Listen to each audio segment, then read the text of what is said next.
Ikatan Dokter Indonesia Wilayah Jawa Timur bersama 5 organisasi medis menolak RUU Omnibus Law Kesehatan.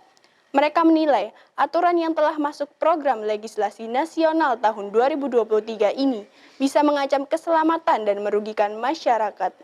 5 organisasi medis di Jawa Timur yang tergabung dalam koalisi organisasi profesi bidang kesehatan, diantaranya Persatuan Perawat Nasional Indonesia, Persatuan Dokter Gigi Indonesia, Ikatan Apoteker Indonesia, Ikatan Bidang Indonesia, dan Persatuan Ahli Teknologi Laboratorium Medik Indonesia.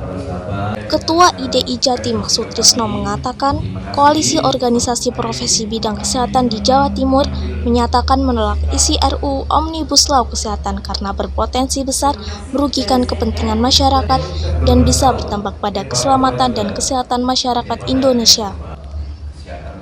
Menurut Sutrisno, perbaikan sistem kesehatan di Indonesia haruslah dilakukan untuk kebaikan rakyat Indonesia agar mencapai derajat kesehatan yang tinggi.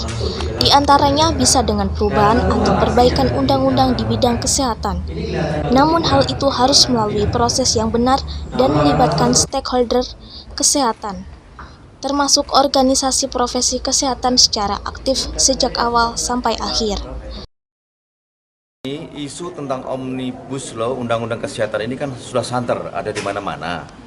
Namun draftnya sendiri, kajian akademiknya, kita semua organisasi profesi tidak pernah melihat, tidak pernah diajak bicara, tidak pernah diajak diskusi, tidak pernah diminta masukan.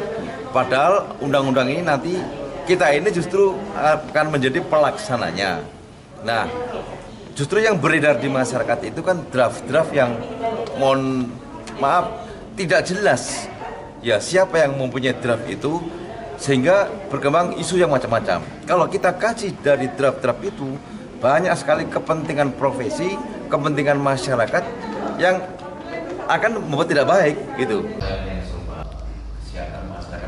Menurut koalisi organisasi profesi bidang kesehatan, dari banyak kajian yang dilakukan terhadap RUU Omnibus Law Kesehatan, banyak hal yang ternyata kurang tepat, baik sisi keadilan, kemanfaatan, maupun kepastian hukum.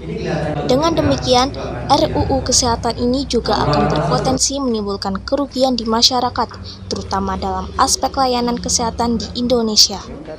Agung Dharma, Surabaya TV.